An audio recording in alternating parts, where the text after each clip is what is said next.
Welcome to Academia EduConsult, a subsidiary of academia.com.ng, a one-stop portal that teaches you everything you need to know about the English language.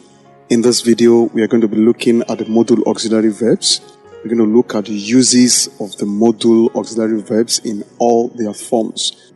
We'll look at must, ought to, used to, dare, and need to. We're going to look at the uses of all these listed modal auxiliary verbs. Let's begin with must. Must is used to express obligation or compulsion in the present tense. This means be obliged to, have to, or have got to. This is obligational. This is compulsion. Let's see some examples. You must come there tonight. You must tell me the truth. She must change her ways. I must eat 3 times daily. All these are indicating obligation or compulsion in the present tense. However, you need to take note that in the past tense, we do not use must. Rather, we use had to. For example, yesterday, you had to sleep on the couch. But when it comes to the reported speech, we can have an example like this. Yesterday, you said you must sleep on the couch. Now, that's in the reported sense. But generally speaking, in the past tense, we do not use must to show obligation or compulsion. Rather, we use had to, as the sentence indicates. Yesterday, you had to sleep on the couch. Must is also used to express logical necessity. Let's see some examples. There must be a policeman on duty. It is important. We do not expect to get to a place where we should see a policeman and not see one. It's of a logical necessity that a policeman should be on duty. Let's see further examples. There must be a solution. It must be a mistake. He must work hard to succeed.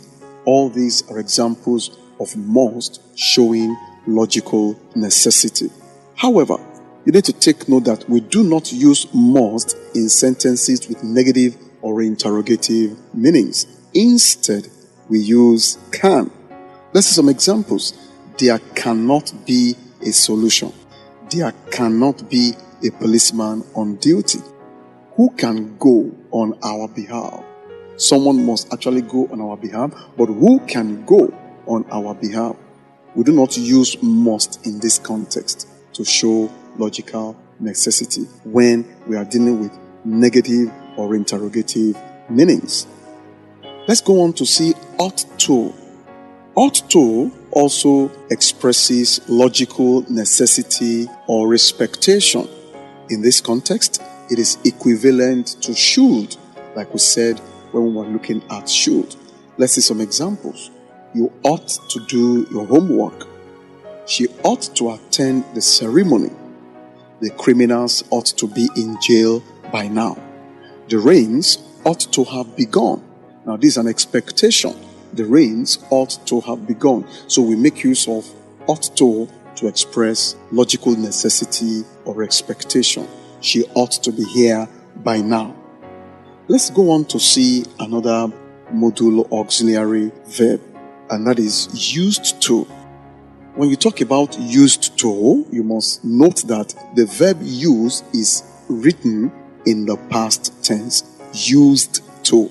Now, we use it to express a habitual action in the past. Take note of that. Used to is used to express a habitual action in the past. Let's see some examples. He used to love singing as a child. They used to travel abroad frequently. He used to visit his brother in Lagos. He used to eat a lot. Now, when you look at these sentences, used to there is expressing a habitual action in the past. However, you have to take note that used to must not be confused with accustomed to. For instance, we are used to sleeping late at night. It means we have become accustomed to sleeping late at night. Another example, I am used to watching news every morning. Now, these are habitual actions, but they are not in the past. So, take note, do not confuse used to with accustomed to. The sentences, we are used to sleeping late at night, I am used to watching the news every morning, are sustained habits. They are still ongoing. They are not habits in the past. Let's go on to see the next modal auxiliary verb that we have in English, and that is dare. When you talk about dare, we use it to express impossibility. Let's see some examples. Nobody dare insult his father. You dare not spend that money. The man dare not go to his office. You dare not come here. Now, when you look at all of these sentences, there is an expression of impossibility. Let's go on to see the last type of modal auxiliary verb in English and its uses, and that is need to. When you talk about need to, it is the equivalent of ought to. However, in the negative sense, it shows absence of obligation. For example, they need to see what he did to her. You need to see the house. You needn't accept the offer. So we are saying here that need to is the equivalent of ought to, and that in the negative sense, it shows absence of obligation. So we have those examples. They need to see what it did to her. You need to see the house. You needn't accept the offer. As noted earlier, some scholars have described these three auxiliaries, that is, ought to, need to, and dare, as quasi-auxiliaries. Thank you for watching this video.